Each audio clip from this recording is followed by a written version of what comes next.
والله واضح انه ما عادش ليها صاحب ولا اهل حتى يسألوا عليها. هنقول لكم كل ما فيها. السلام عليكم ورحمة الله وبركاته اعزائي متابعي ابراهيم المنيسي في كل مكان، اهلا ومرحبا بكم. هي بالفعل الكرة المصرية واضح انه ما عادش ليها صاحب وما عادش ليها اهل يسألوا عليها ولا يغيروا عليها ولا يخافوا عليها. خلينا اكون صريح معاكم، لانه اللي حصل النهارده يا جماعة في 3-4 اتجاهات، في 3-4 اتجاهات قاتلين كمان، لكن اهمهم واخطرهم اللي صدر عن الاتحاد الدولي للاعبين المحترفين او الجمعيه الدوليه للاعبين المحترفين.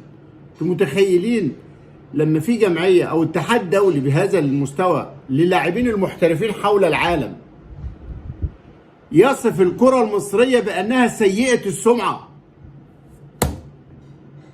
سيئه السمعه، وبيحذر اللعيبه المحترفين حول العالم انه يتعاملوا مع الكره المصريه وانديتها.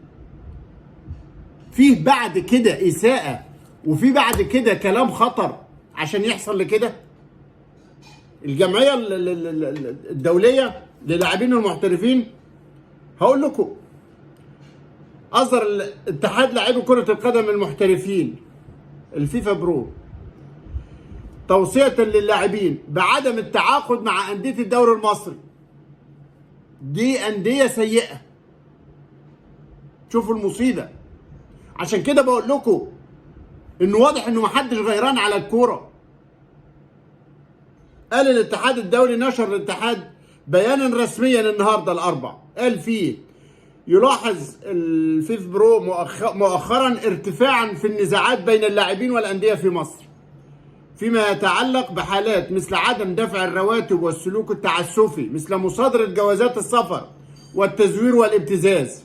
واضاف البيان انه بيحذر الفيف برو اللاعبين من ان الانتقال الى الدوري المصري يقترن بفرصه كبيره في حدوث نزاعات قانونيه. اللي رايح مفقود، اللي رايح في داهيه، عايزين يقولوا كده. وتضمن بيان اتحاد اللاعبين المحترفين 7 توصيات اذا كان اللاعب سيوقع مع نادي في مصر، جاءت كالاتي. اسمعوا بقى المصايب ال7، اسمعوا البلاوي ال7 اللي الاتحاد الدولي بيقول لكل لعيبه العالم اللي عايز فيكم يعمل مغامرة ويروح في داهية يروح يلعب في الدوري المصري ياخد باله من 7 حاجات. الكلام ده لو في حد بيحاسب الكلام ده يهز الدنيا. ألا يسلم اللاعب جواز سفره لمسؤول النادي للحصول على تصريح إقامة أو عمل، وبدلا من ذلك يقوم المحترف بتقديم صورة من جواز السفر أو الإصرار على حضور هذه الإجراءات. وأشار اتحاد اللاعبين المحترفين إلى أنه تعامل مع العديد من الامور التي كانت اعاده جواز السفر فيها مشروطه بتوقيع اللاعب على فسخ عقده. يا دي المصيبه. الاتحاد الدولي بيقول لك لو رايح تلعب في مصر وهتوقع على اي نادي اوعى تديهم الباسبور بتاعك. دول ناس مش امنا قوي، لانه في وقائع انا بحقق فيها بياخدوا الباسبور بتاع اللاعب وعشان يديهوله عشان مسكين يسافر يجبروه على انه يوقع على العقد مع فسخ التعاقد عشان يضيع حقه. بصوا السمعه الهباب راحت فين.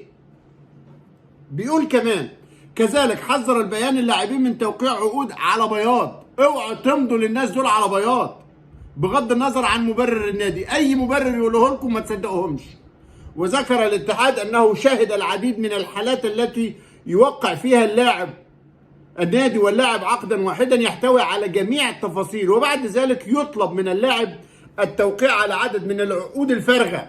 بيحطوا له ورق فارغ في نص العقود مع وعد بأن يتم ملئه، ويقولوا له بس امضي ده هنملاها بعدين، وينصبوا عليه. بقينا نصابين. لاحقا بنفس الشروط المتفق عليها وايداعها في اتحاد الكرة، ويتضح لاحقا انها تضمنت مبالغ وتواريخ ومدد مختلفة. يا دي المصيبة. الاتحاد الدولي بيقول للعيبة خد بالك دول بينصبوا، لانه بيحطوا لك العقد في النص وبيحطوا لك ورق عشان تمضي عليه، ورق ابيض، وبعد كده هم يملوه براحتهم ويحطوا فيه المبالغ اللي هم عايزينها ويعتمدوها كمان من اتحاد الكرة، وانت اضرب دماغك في الحيط. بصوا مصيبة سمعتنا فين، بصوا شغل النصابين وصلنا لفين، بصوا الناس اللي مش لاقي حد يحاسبها ولا يقول لها كلمة خوفا على البلد والكرة وسمعتها، توصل بينا الامر لفين. بيقول الاتحاد الدولي كمان كذلك اوصى الاتحاد بان يحتفظ اللاعب بنسخه اصليه موقعه من العقد قبل توقيع العقد، 4 نسخ، يقول له خد بالك احتفظ بنسخة من ال4. يؤكد الاتحاد أن اللاعب عليه التأكد من تحديد العملة المتفق أن يتقاضى بها الراتب حتى لا يتمكن النادي من تغييرها لاحقا. يا دي المصايب والفضيحة. اتأكد انك انت ماضي على عقدك هتاخد العملة كذا، هتاخد فلوسك بالعملة كذا، لانه بيغيروا العملة. لا حول الله، لا حول ولا قوة الا بالله. 5. وجه الاتحاد نصيحة للاعبين بقوله كن حذرا للغاية عند التعامل مع الوكلاء. دول السماسرة الفسد اللي احنا اتكلمنا عليهم كتير، دول اللي بيعيشوا في الكرة المصرية فسادا ومتربحين، ومحدش بيمنعهم ولا بيحاسبهم ويقول لهم هاي، لان في ناس في القائمين على الكرة كانوا بيقسموهم في الكحكة. بصوا بلاويهم وصلت الريحة الفجة بتاعتهم لفين. الاتحاد الدولي بيقول لك نصيحة للاعبين كن حذرا للغاية عند التعامل مع الوكلاء والنادي إذا لم تكن لديك علاقة موثوقة طويلة الأمد. لو ما كانش عندك علاقة ممتدة مع الوكيل بتاعك، أو إنه أصبح ممثلا لك فقط في سياق مفاوضات التعاقد مع النادي في مصر، فمن النادر، يا لهوي، من النادر أن يتصرف بصدق بما يفيدك. من النادر منهم الكويس، نادر منهم المحترم، نادر منهم اللي هيلتزم، نادر منهم اللي هيفيدك، هيبيعك لصالح النادي لان النادي اداله عمولته. يا جماعه، يا جماعه الخير، يا جماعه الخير بجد، مفيش حد يخاف على سمعه الكوره في مصر بجد. الكلام ده يهز جبال، الكلام ده يهز جبال في سمعه الكوره في مصر وسمعه الرياضه في مصر. بيقول الاتحاد الدولي في حالة وجود نزاع تواصل على الفور مع نقابتك المحلية أو الاتحاد الدولي للاعبين المحترفين أو محامي مستقل. وشدد البيان كمان على ضرورة التأكد من طريقة الحصول على تعويضات عبر غرفة حل المنازعات التابعة للاتحاد الدولي لكرة القدم. روح للفيفا، روح لغرفة فض المنازعات وهم يجيبوا لك حقك من شغل النصابين دول. البيان أكد أن عدة أندية لا تملك حسابا على نظام الفيفا تيم اس الخاص بالانتقالات، ولهذا يمكن أن يلجأ ناد لناد آخر لطلب شهادة الانتقال الدولية عبر توقيع عقد إضافي، وهو أمر يتطلب أن يقوم اللاعب بتوثيقه حتى يتمكن من إثباته حال الحاجة لذلك. خلص البيان الكارثي. بقول لكم ده بيان كارثي بكل معاني الكلمة. النادي الاهلي عبر تصريح مسؤول فيه ما ذكرش اسمه لبعض المواقع قال لك مطلوب تحديد الاطراف المسؤوله، ومطلوب تحديد الانديه اللي وقعت عليها مثل هذه الحالات، وعلى الاتحاد الدولي للاعبين المحترفين انه يعلن الاسماء. انا ما اعرفش جمال علام ساكت ليه، ما اعرفش اتحاد الكوره ساكت ليه، ما اعرفش جمعيه اللاعبين المصريه اللاعبين المحترفين برئاسه الكابتن مجدي عبد الغني ساكته ليه. اول حاجه لازم يدافع عن الكره في مصر وسمعه مصر وسمعه الكره في مصر ضد هذا البيان اللي لف العالم كله.